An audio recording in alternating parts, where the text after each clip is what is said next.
கர்நாடகா கொடகு டிஸ்ட்ரிக்ட்ல சுரேஷ் மல்லிகைன்னு 2 பேர், அவங்களுக்கு 2 குழந்தைங்களும் இருக்காங்க. ஒரு அழகான ஃபேமிலியா ரொம்ப நாள் வாழ்ந்துட்டு இருந்திருக்காங்க. 2020ல திடீர்னு ஒரு நாள் காவல்துறைக்கு புகார் கொடுக்கிறாரு சுரேஷ், இந்த மாதிரி என்னோட மனைவியை காணல அப்படின்னு சொல்லி. போலீஸ் எவ்வளவோ தேடியும் சுரேஷோட மனைவி கடைசி வரைக்கும் கிடைக்கவே இல்லை. ஒரு வருஷம் கழிச்சு காவேரி ஆற்றங்கரையில அழுகிய நிலையில ஒரு பெண்ணோட சடலம் கிடைச்சிருக்குது.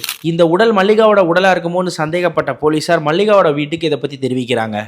மல்லிகாவோட பெற்றோரும் இது மல்லிகா தான் உறுதிப்படுத்த, மேலும் போலீசாரோட விசாரணையில இது கொலைன்னு தெரிய வந்திருக்கு. அண்ட் ஒரு கட்டத்துல இந்த கொலையை பண்ணது கணவன் சுரேஷ் அப்படின்றதும் கன்ஃபார்ம் ஆயிருக்குது. நான் பண்ணலன்னு எவ்வளவோ சொல்லி பார்த்தும் சுரேஷ்க்கு கிடைச்சதோ சிறை தண்டனை. அவரோட வக்கீல் எவ்வளவோ போராடி கடைசியில 1.5 வருஷம் கழிச்சு தான் சுரேஷ்க்கு ஜாமீன் கிடைச்சிருக்குது. இதுக்கு நடுவில் டிஎன்ஏ டெஸ்ட்டுக்கும் அந்த பாடி போயிருக்குது. அந்த டிஎன்ஏ டெஸ்ட்ல ஒரு அதிர்ச்சிகரமான ரிசல்ட்டும் வந்திருக்குது. 1.5 வருஷம் கழிச்சு வெளியே வந்த சுரேஷ் கேஷுவலா ஒரு நாள் டீ அடிச்சுக்கிட்டு இருக்கும் போது அதே டீ கடைக்கு உள்ள உட்காந்து ஒரு கப்பல் சாப்பிட்டுக்கிட்டு இருக்கிறத பாக்குறாரு. அண்ட் அது வேற யாரும் இல்ல, அவரோட மனைவி மல்லிகா. ஒருவேளை தன்னோட மனைவி இறந்ததுக்கு அப்புறம் மறுபிறவி எடுத்து வந்திருப்பாங்களோன்ற சந்தேகத்துல வீடியோ எடுத்துட்டு போறாரு சுரேஷ். போலீஸ் கிட்ட இந்த மாதிரி என்னோட மனைவியை பார்த்தேன் அப்படின்னு சொல்ல போலீஸ் அதை பெருசா எடுத்துக்கல. எங்க போலீஸை தொந்தரவு பண்ணா அவங்க இன்னும் 2-3 கேஸை நம்ம மேல போட்டு ஜெயிலுக்கு தள்ளிடுவாங்களோன்னு பயந்து அவரோ அவரோட வக்கீல்கிட்ட போய் இதை காட்டுறாரு. மேலும் அவரோட வக்கீல் போலீஸ் சிபிசிஐடி எல்லாம் விட அதிபயங்கரமா துப்பு துளக்குறாரு. அதுல கிடைச்ச உண்மை என்னன்னா மல்லிகா உயிரோட தான் இருக்காங்க. ஜஸ்ட் நவ் ஏப்ரல் 1ஆம் தேதி 2025 சுரேஷை முழுமையா விடுவிக்கிறாங்க. தன்னோட கள்ளக்காதலன் கூட ஓடி போயிருக்காங்க மல்லிகா அப்படின்றது கன்ஃபார்ம் ஆயிருக்குது.